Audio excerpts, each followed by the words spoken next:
আমরা রাজু ভাস্কর্যে দাঁড়িয়ে সরাসরি প্রতিবাদ জানিয়েছি যে একজন উপদেষ্টা, আইন উপদেষ্টা, তিনি ফেসবুকে পোস্ট দিয়ে নিন্দা জানাচ্ছেন। তো নিন্দা যদি তিনি জানান তাহলে কাজ করার দায়িত্ব কার, ইমপ্লিমেন্ট করার দায়িত্ব কার? আসলে এই সরকারে আসলে যারা উপদেষ্টা হিসেবে গেছেন তারা কোন কোটায় কিভাবে গিয়েছেন আমরা তো জানি না। তাদের যে যোগ্যতা, পলিটিক্যাল নলেজ সেটা অনেক কম। তাদের বিগত সময়ের কথাবার্তা কিংবা তাদের কাজে আমরা তার প্রমাণ পেয়েছি।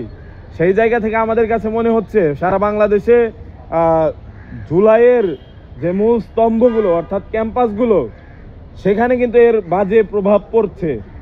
এবং বারবার যখন বাংলাদেশ আক্রান্ত হচ্ছে বিভিন্ন বাইরের শক্তি বা ভেতরের এজেন্সিগুলোর দ্বারা, তখন ছাত্ররাই প্রতিক্রিয়া দিচ্ছে। এখন প্রত্যেকটি ক্যাম্পাসে যারা এই ঘটনাগুলো ঘটছে তার কিন্তু প্রভাব পড়ছে, ছাত্ররা রিয়্যাক্ট করছে। যদি বড় ধরনের রিয়াকশন এখানে হয়ে যায় তাহলে আর ডাকসুর পরিবেশ থাকবে না।